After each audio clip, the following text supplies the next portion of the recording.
as you know, my generic thing about TV and radio, people, stuff happens, okay? So just let Mark be Mark. This is his show. Who cares if it isn't perfect today? Look, Carrie Underwood didn't get her background music during the freaking presidential inauguration. So things happen, folks. Everybody take a deep breath. The country will soldier on. Thank you. I'm glad you mentioned that because I was thinking, well, that's one person we know will be losing their job in the new administration, the audio guy. Yeah, but that was a weird, awkward moment, and of course, my friends on the left blew up my phone saying, "See, this is a metaphor for his administration." Yeah. But the reality is.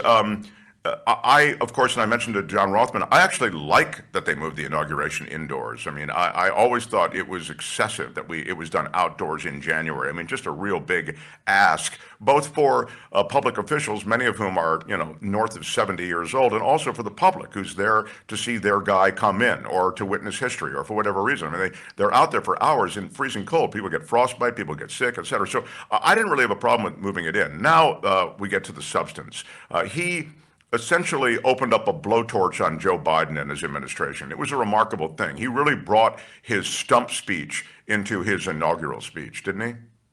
Yeah, I think, none of it was a surprise. I think there's certainly going to be critiques, as there already are now, about whether this was the venue to do that. Now, I think there's two takeaways that I took from that. One was, yes, pretty aggressive up front, no question about it, but that has characterized this president, and frankly, the outgoing administration hasn't been too kind, as you know, in the last couple of weeks to the Trump-Vance incoming gang either, right? Or I'll take people back. There's a funny takeaway way back when reportedly the Bill Clinton folks took the W's off of the keyboards. Do you remember this story, Mark? Yes, I do. In the West Wing, because said, well, we're going to stick it to George W. Bush. They literally took the W. The W key was missing from the keyboard. So that's just sort of a funny thing. Look, it's not uncommon for there to be no love lost between the outgoing folks and the incoming folks. That happens.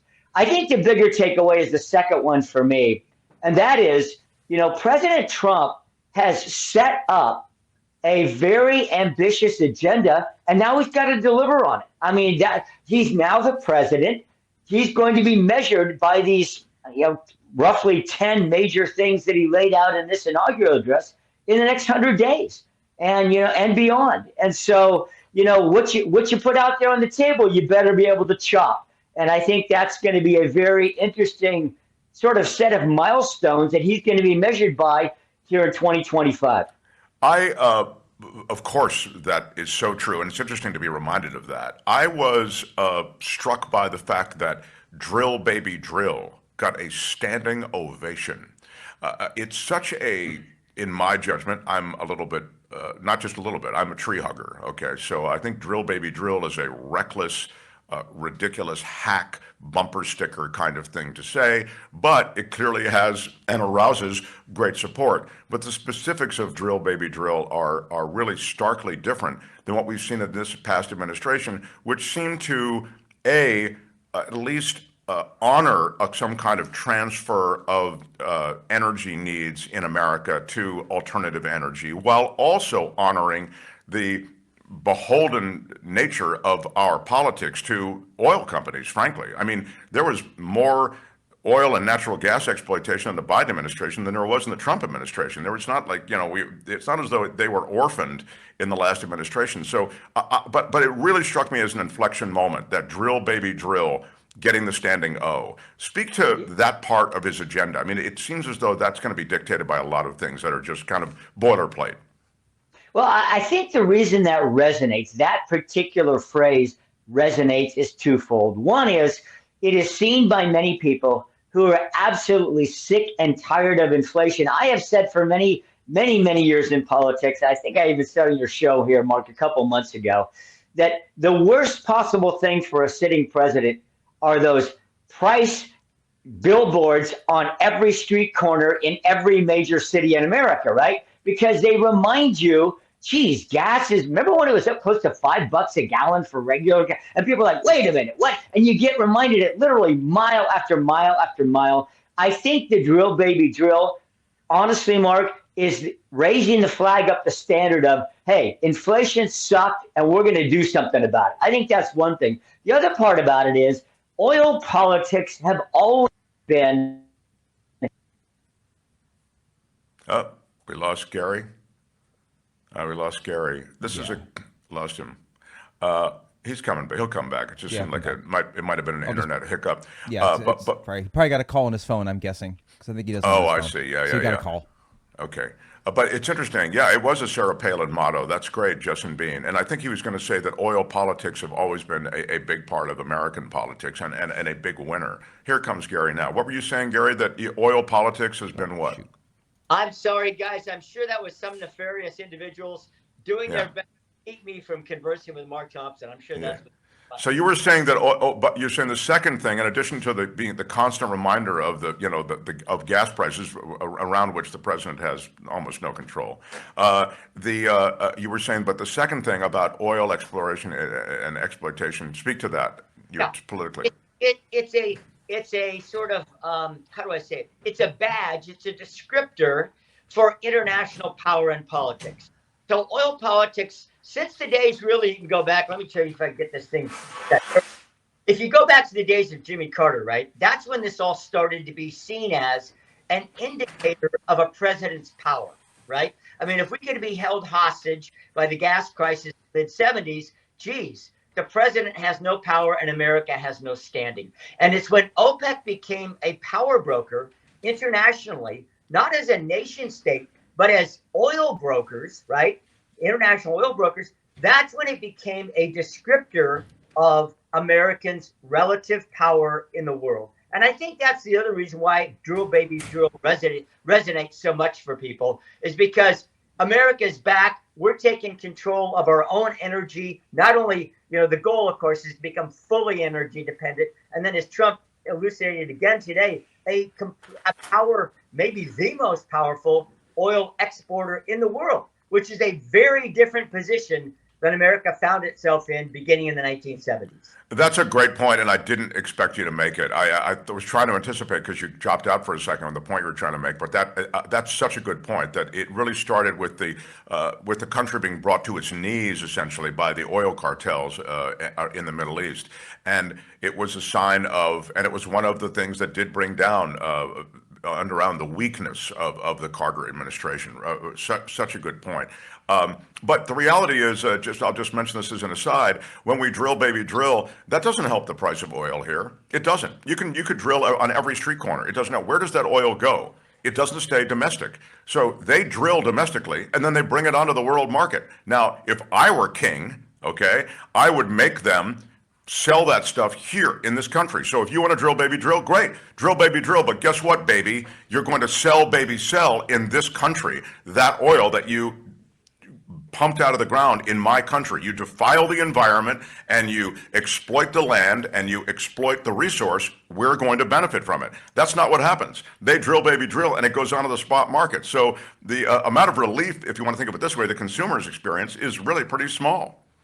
Well, there's a larger strategic component to this that people are already talking about, and we're going to see if this plays out in the next year, 2, 3, 4 years. And that is, yes, Mark. I mean, how much of this is going to end up on the domestic market? That is one side of the story. The other side of the story is the goal by pushing a lot of oil, and there's talk about pushing significant quantities, onto the global market for petroleum, is that you force the other players then to reduce their own prices. So that's sort of that's the power play of it. You take a commodity, and let's say you increase the volume of it over the next 4 years by 10%.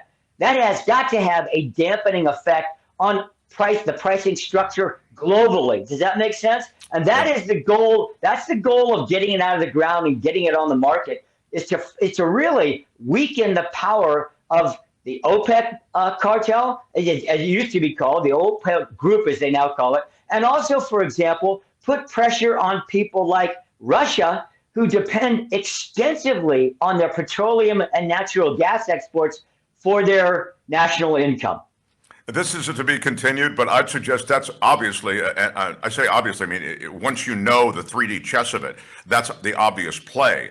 But as I say, it'll be to be continued because my plan, which is that you force them, if they exploit domestic resources to sell domestically, that would also have an effect in that 3D chess game because all of a sudden, America, big consumer, we're not consuming anymore from some of this country. But now moving on. So the inauguration did have, you must concede, Gary, this odd, I don't know, disconnect. The disconnect was this august institution, the speeches from Amy Klobuchar, the speeches from those of faith, you know, the invocation, so you've got God, all the different gods represented, or a bunch of them anyway, different religions, America's traditions, the transfer of power being a peaceful one. Alongside Donald Trump, who half the room certainly, and I would suggest even more of the half the room, tried to undercut an election, the fake elector scheme, and every manner, obviously the violent uprising being the culmination, but every manner of attempt to hang on to power the last time. So it was a weird, and then of course his tone wasn't rancorous, but his words were certainly incendiary when he talked about Biden and he talked about the last administration. I mean, it was a tough room to sit in if you're Kamala Harris, Joe Biden, and many of the Democrats who were there, right? Oh, I don't think there's any question about it. I don't think they were surprised by anything that was said.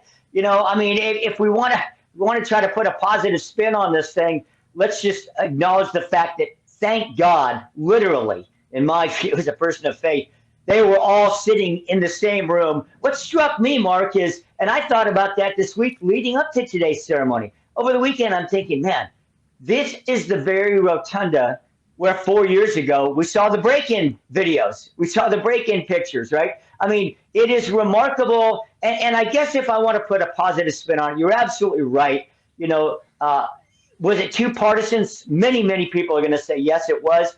Mark, I'm going to tell you something. I was simply thankful that we are, call it back to normal, okay? But we had a transfer of power with all the trappings, with the Vances and the Trumps walking out to Marine One, you know, to see the Bidens off. I mean, I was just grateful for that because I truly hope that every American says, this is the way it should be done, okay? This is how it's done, and I was grateful for that. I'm just glad and hope that we never see what we saw 4 years ago. I don't care who's in power, and I don't care who their opponent is. Fair enough. And I think, excuse me, those things can be encouraging. I'll grant you that. And those images are important. And, you know, I don't want to be so cynical to suggest that, you know, none of this stuff matters. And I mean, I was saying before we began this conversation that, you know, the bands, the big brass bands, the patriotic music, I mean, they are moving. And if you're around them, I grew up in D.C., so I was, you know, at a lot of these things. And it's hard not to be moved, meaning it's hard not to be impressed. I mean, the way it lands with all of us is going to be different, but it is a rich history, even though we're a young country. And that history is played out and underscored in a couple of moments, and to which I think you appropriately refer. So moving forward, I guess it's been a busy day already. He's uncorked something north of 100, maybe shy of 200 executive orders. And I don't know, by executive order, he can't rename the Gulf of Mexico, though, Gary, can he? And he can't take Greenland, I don't think. But these are two things that he's articulated he wants to do. Well, he could ask that all federal references to the Gulf of Mexico be the Gulf of America, and he may well do that. I mean, that, you know, I just see that as a Trump thing. I mean, does it change anything, including people out on their boats or fishing boats or oil rigs or anything in the Gulf of Mexico? No, it doesn't change a thing. It's symbolic. We'll see where that goes. You know, I want to bring this home, if I can, to California, Mark, because word out today that he's going to be coming to the fire zone on Friday. We'll see if that happens. And importantly, if anything substantive comes out of that, right? I'm sure the governor's going to be there with him. You have to believe that. And I think if we want to start turning the page, if you can say that, we want to see, particularly here, Mark, you're right in the thick of it. I know we were texting over the weekend. God bless you and Courtney. I mean, you guys are right in the thick of this thing.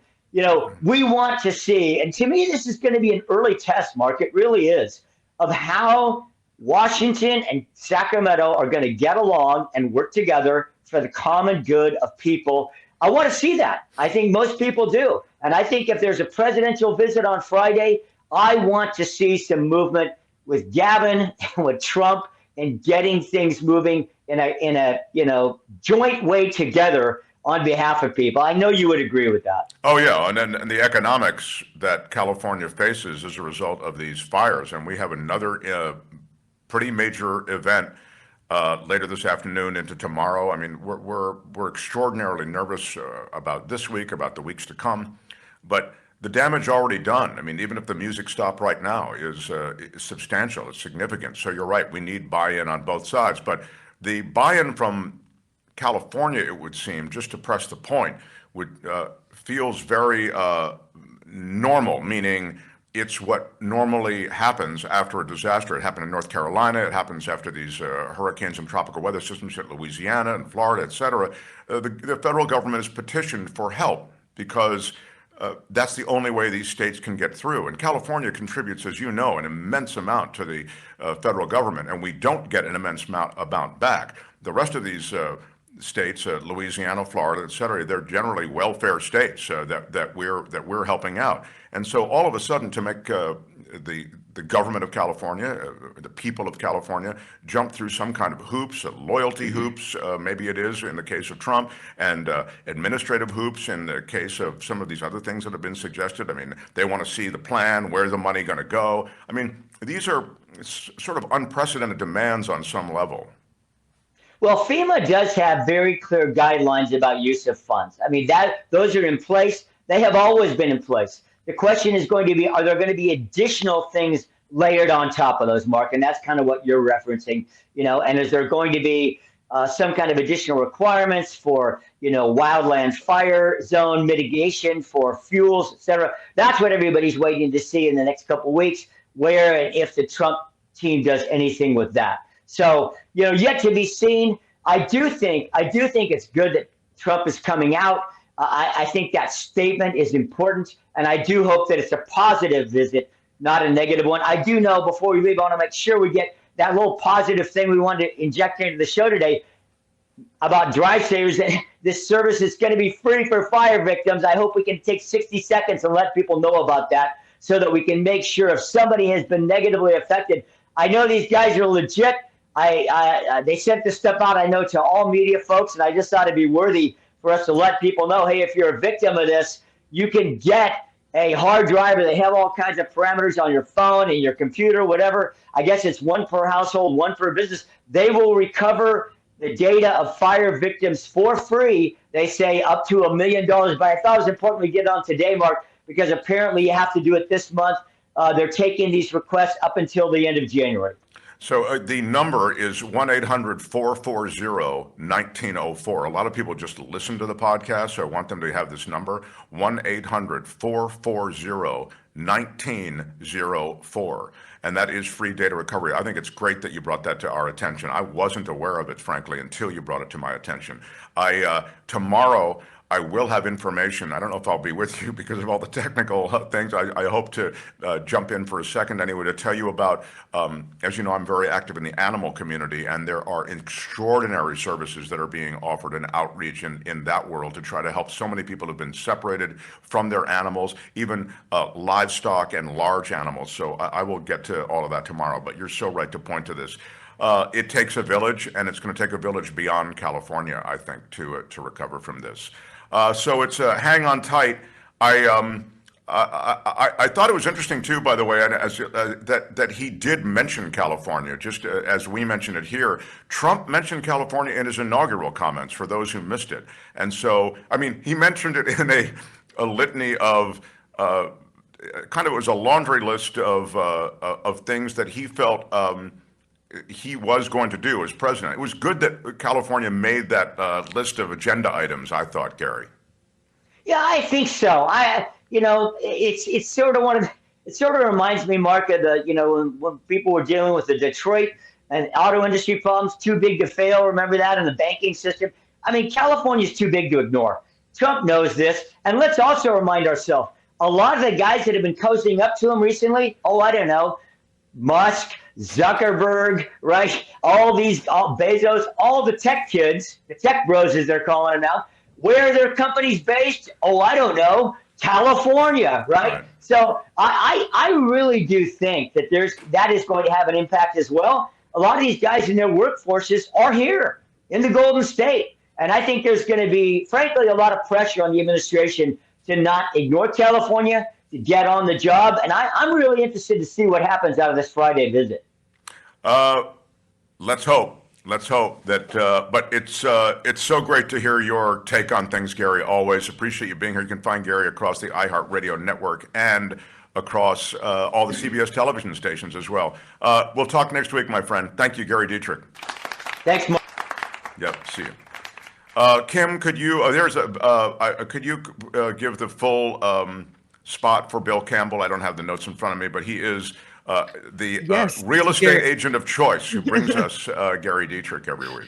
Gary Dietrich's segment is sponsored by Bill Campbell at Remax Gold. So if you are relocating into or from Northern California, you need a highly respected real estate professional like Bill Campbell of Remax Gold. You can call or text Bill 530-448-7474, 530-448-7474, Bill Campbell at Remax Gold.